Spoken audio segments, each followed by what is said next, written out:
Welcome to Democracy Now!, democracynow.org, the War and Peace Report. I'm Amy Goodman. Israel's announced plans to call up 60,000 reservists as it escalates its operation to seize all of Gaza City and to forcibly remove the city's entire population. Al Jazeera reports Israel's carrying out systematic demolitions of Palestinian homes across Gaza City. On Wednesday, Israel killed at least 81 Palestinians, including 5 in an attack on a tent in the Shati camp in Gaza City. The attack killed 3 children, ages 4, 7, and 9, along with their parents. Israel's killed another 20 Palestinians since dawn today. At least 2 more Palestinians have starved to death, bringing the total to 271. Meanwhile, an Israeli newspaper has revealed the Israeli military has a population relocation unit to oversee the forced displacement of Palestinians in Gaza. Earlier today, UN Secretary-General Antonio Guterres condemned Israel's escalation in Gaza City. I must reiterate that it is vital to reach immediately a ceasefire in Gaza and the unconditional release of all hostages, and to avoid the massive deaths and destruction that a military operation against Gaza City would inevitably cause. Israel's government's granted final approval to a settlement project in the occupied West Bank that would effectively split Palestinian territory in 2, sabotaging efforts at creating a future Palestinian state. The E1 settlement would see the construction of about 3,400 new housing units and would sever one of the few remaining territorial links between major Palestinian cities like Ramallah in the northern West Bank and southern cities like Bethlehem. Approval of the E1 settlement quickly drew international outrage. The UN Secretary-General condemned the plan as a, quote, existential threat to the two-state solution, unquote, while British Foreign Secretary David Lammy condemned it as a flagrant breach of international law. The U.S. State Department's fired its top press officer for Israeli-Palestinian affairs. The Washington Post reports the officer, Shahid Qureshi, was fired days after he recommended expressing condolences for journalists killed in Gaza and for opposing the forced displacement of Palestinians. In one case, Qureshi had drafted a press statement that read, quote, "We do not support forced displacement of Palestinians in Gaza," unquote, but State Department vetoed the language. The U.S. State Department sanctioned 4 more officials at the International Criminal Court. It's the latest move by the Trump administration to retaliate against the court for issuing an arrest warrant last year for Israeli Prime Minister Benjamin Netanyahu and his former defense minister for crimes against humanity and war crimes in Gaza. On Wednesday, UN spokesperson Stefan Dujarric condemned the U.S. actions.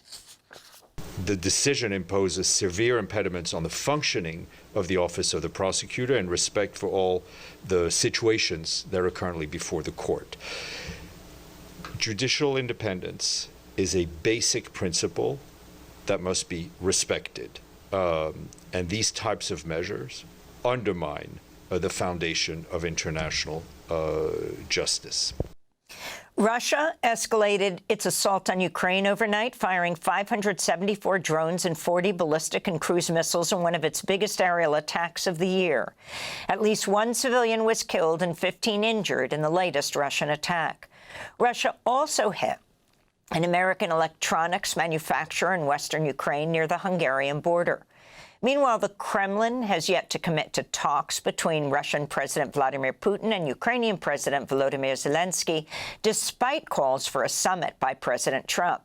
Russia is also demanding to be part of any future security guarantees for Ukraine, a position strongly opposed by Kyiv and European leaders. Russian Foreign Minister Sergei Lavrov said, quote, "Seriously discussing issues of ensuring security without the Russian Federation is a utopia, a road to nowhere," he said.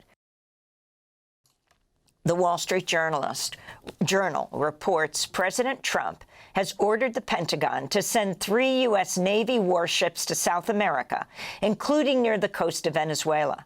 This comes after Trump recently signed a secret directive authorizing the U.S. military to carry out attacks in Latin America to target drug cartels.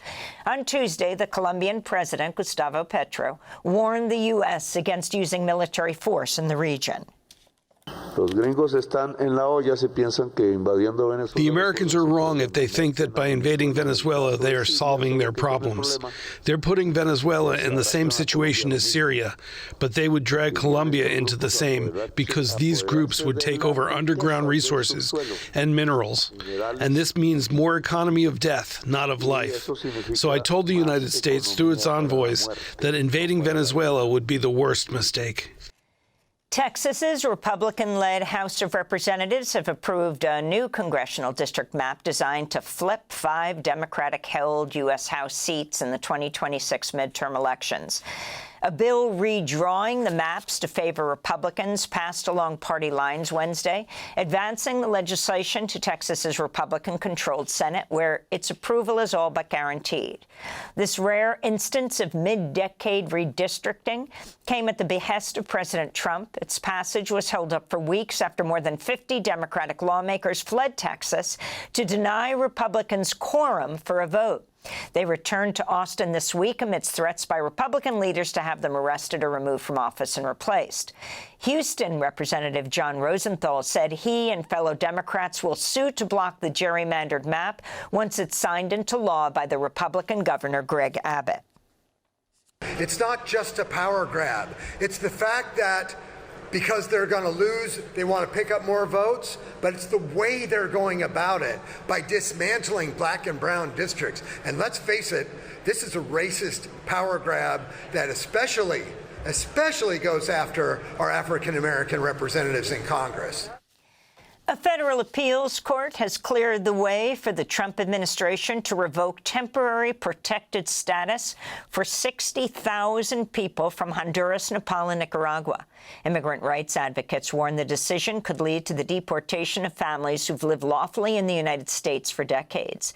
In other immigration news, New York lawmakers have condemned the Trump administration for deporting a 6-year-old New York elementary school student. The girl and her mother were detained at an ICE check-in last week, then deported to Ecuador Tuesday. The girl's elementary school principal had urged ICE to halt the deportation, saying her, quote, unexpected removal will cause significant disruption to her learning and will likely have a deep emotional impact on her classmates and our entire school community, unquote. Meanwhile, in San Francisco, federal immigration agents tackled and zip-tied a protester outside San Francisco's ICE office on Wednesday. Officers also pepper-sprayed a number of people, including a journalist. In Washington, D.C., Vice President J.D. Vance, Defense Secretary Pete Hegseth, and Trump advisor Stephen Miller were repeatedly booed and heckled Wednesday as they visited National Guard troops stationed at Union Station.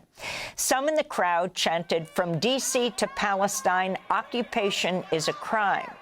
This comes as the National Guard's expanding its presence in the nation's capital after 6 Republican governors deployed troops to support Trump's takeover of the D.C. police.